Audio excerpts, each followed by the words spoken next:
First of all, back to match action this weekend. Just what's your thoughts heading into the game against Ayr? Yeah, well, I mean, we're obviously looking forward to getting back up and running and back to business again. It's been a little bit stop-start with the league obviously playing a couple of games and then missing out on a weekend. So yeah, I think we're all excited to get back to league action. A lot to play for down at Ayr United. They've had a little bit of an indifferent start themselves, I think. Losing the first game, won the next one, and then obviously got beat at the weekend against Livingston. So I think it's going to be a very close encounter. I think it's going to be a very competitive game. It's always a difficult game. Anytime I've went to Ayr in the past, a very tough venue, but one that we're excited about.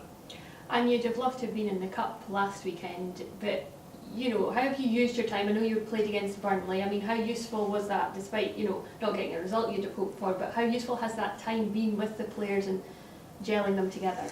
Yeah, I mean, I think the week we had last week was a very good chance to top up fitness levels and work the boys hard. We took the friendly against Burnley down there. We weren't expecting to go down and turn over an English Premier League outfit. They're a very good side. I'm actually led to believe they beat Man United yesterday in a friendly as well. So I think that shows to go the quality that they've got. But it was a great learning experience, I think, for us.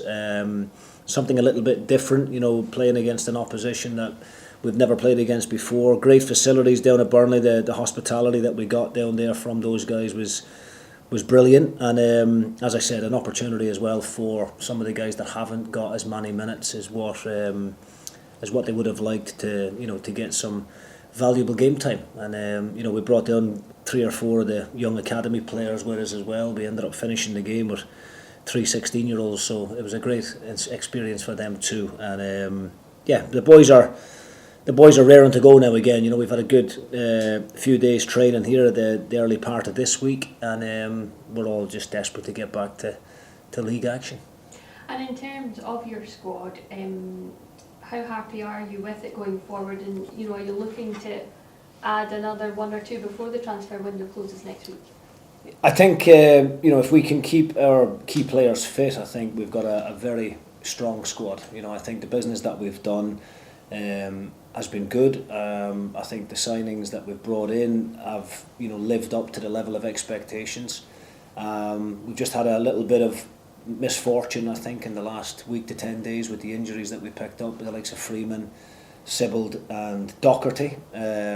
But that's why you build a squad. That's why you've got different options in different positions, and those players who missed last week, the other guys that came in, done very, very well, and we're hoping for the same again on Saturday. Do you think you might need to strengthen given the injuries that you've got?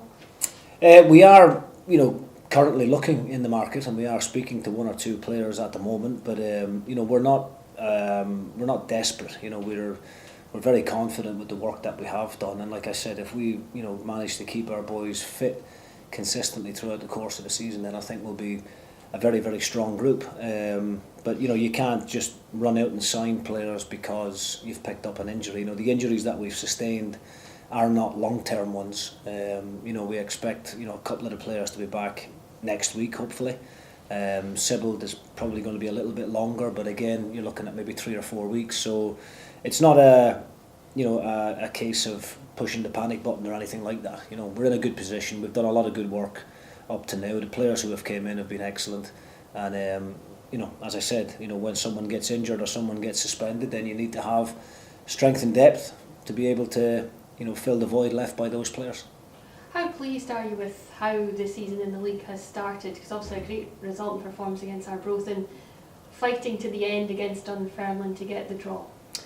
Yeah, I mean, I've been very satisfied with what I've seen in the last 5 games, really. When I include the Carlisle away friendly within that 5, we've unbeaten in 5 games. We've had 4 clean sheets in the last 5.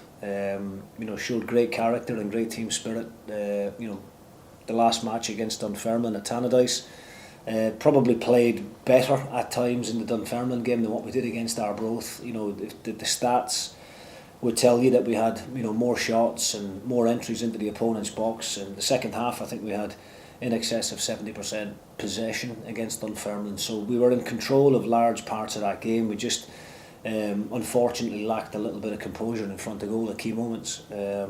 But showed great desire and a real willingness not to give in, and to take a real valuable point with the last kick of the ball. So plenty for us to build on and plenty for us to improve on. But all in all, I'm very, very pleased with what I've seen up to now. And a real indication then, against the likes of Dunfermline, given you said what the stats showed, but still you had to fight to the end to get the point. So an indication of how tough it's going to be this season against so many of these sides.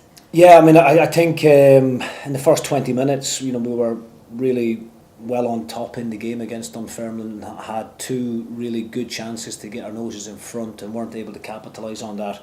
And I think anytime the opposition goes in front against us, I think we're going to have to accept the fact that they're going to shut up shop and they're going to get lots of bodies back behind the ball and try and hit us on the counter attack. And that's exactly what Dunfermline did. They were very well organised. They defended their box really well, I thought.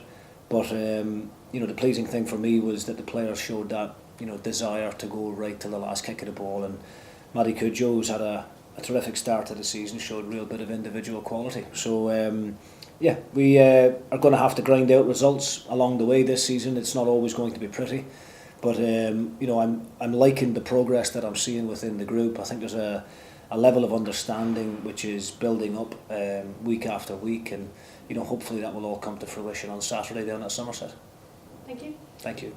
And you've spoken a little bit about some of the kind of transfer business so far, but you've had a couple of players going out on loan, Logan Chalmers, Lewis O'Donnell, Miller Thompson.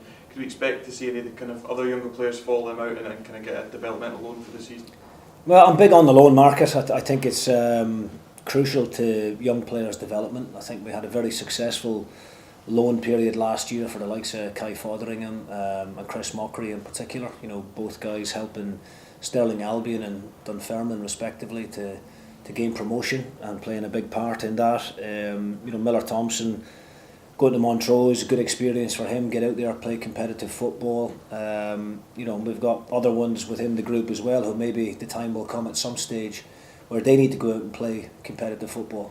Logan is a little bit different in terms of the fact that he's going into the final year of his contract. There's players ahead of him in the squad at the moment. He's getting a little bit frustrated with the lack of game time, and he's had good success in this league before with Ayr United, so he liked the idea of going back there. So we've got to respect the wishes of the players at some point, as well. We don't want to be holding on to people who don't want to be here, and at the same time, we've got to be fair to them. It gives us a little bit of money back into the budget that we can use if the right player becomes available. So I think it's the right decision for all parties. And just a final question, obviously you've kind of touched on it as well, that kind of late goal to kind of seal a point against Dunfermline, and you've talked about the kind of how difficult the league will be, and I suppose a kind of characteristic like that for your team to kind of always be fighting right until the end, even a goal goes in, the heads don't drop, then setbacks in games don't stop the team and they go to the end. I suppose how important a characteristic is that for your team through the season? I think it's going to be massive, and I think it goes to show the importance of the first goal in this league. Especially for us at Tannadice, I think most teams that come to Tannadice, if they get their noses in front, will be quite satisfied just to try and kill the game and waste time, and that's what Dunfermline done very well in the last fixture. So we have to respect that, but we can't allow it to affect us. The pleasing thing for me was the players stuck to the game plan and didn't panic, didn't start forcing things, were very patient in their build-up. The urgency and the tempo was there. The supporters saw that and stuck with the team right till the end and played a big part on the day in terms of encouraging some of the younger players, which helped us to believe that it was possible to get back in it. And I think the players deserve great credit for that, because it is very easy, when you get into the latter stages of the game, having dominated the game for as much as what we did, it's very easy to start thinking that it's maybe not going to be your day, but the players kept going right till the end and got their rewards. Yeah. You mentioned about developmental opportunities for people going out on loan. If they're going to a different league, then I can perhaps see that. What about Logan going to the same league? Is there any kind of risk factor there that you see that one of your competitors could gain from one of your players that you've spoken about in the past? I suppose it's got a few different elements to it. As I said, Logan wasn't happy at being a squad player. He wanted to play regularly. Ayr United were the only team really to show an interest in Logan and to give him that opportunity. From our point of view as well, financially we get a significant contribution toward Logan's wages, which we might be able to use in the next week before the window closes and bring in a player that might have more of an important role to play throughout the course of the campaign. I suppose we play Ayr United next weekend. Logan can't play against us, but will be able to play against everybody else, and hopefully over the course of the season takes some valuable points off some of our rivals as well. We would class Ayr United as a rival. They've been up there competing in recent seasons, so it's a bit of a calculated gamble, if you like. Logan needs to go and play regularly to try and earn himself a contract, whether it's here or somewhere else next season, and as I said, the contribution that Ayr United are making to us towards his wages might come in handy for ourselves as well. Looking at the backing that turned out at Tannadice last time out, fantastic visual display when you came out onto the park. Large numbers turned out.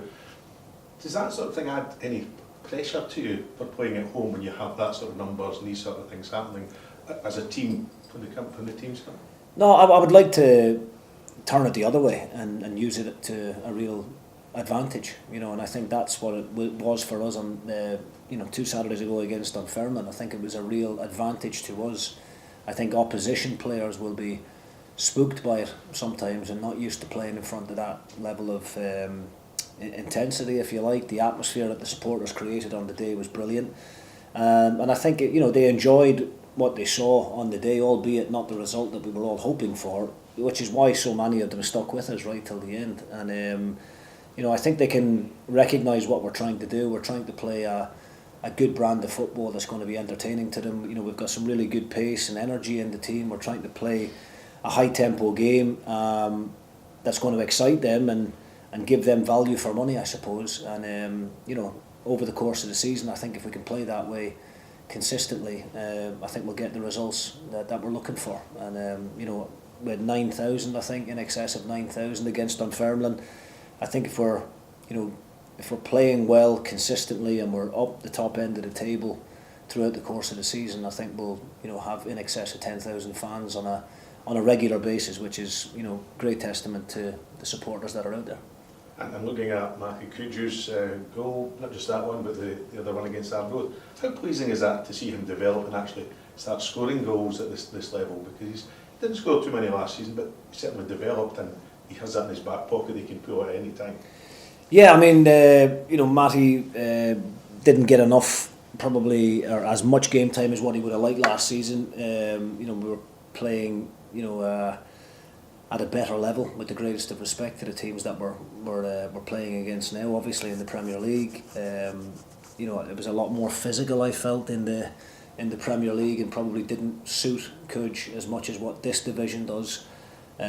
He's had a terrific, start to the league campaign. He's had 2 very good games with 2 important goals, but I do think it's important that we all stay level and calm about the situation and try and keep the young lad's feet on the ground and not get too carried away. If he consistently puts in performances like he did in the opening 2 fixtures, then we're going to have ourselves a very, very good player. But like with any young player out there, tends to be inconsistencies and sometimes dips in form, and he understands that we trust him and that we believe in him, and that we're going to give him the platform to go and play games. But it's up to him to make sure that he continues to play at a high level, because nobody's guaranteed of a jersey and nobody's guaranteed of a place in the team, and for Cudge to stay in the team, then he's got to perform like he has done in the opening 2 fixtures on a regular basis going forward. Just lastly, the team news for this weekend? Yeah, I mean, obviously Freeman is going to miss out, and Sibbald and Docherty as well. Unfortunately, looks as if the game's going to come too soon for both of them. I'd like to think Docherty and Freeman will be back in time for the Airdrie game, and then Sibbald probably 2 or 3 weeks after that. We've got Chris Mockery coming back into the squad, which is great. And yeah, we're in a good position. I think we've got apart from the three I mentioned, a very good, strong, healthy squad that can go down to Ayr United and have a successful afternoon.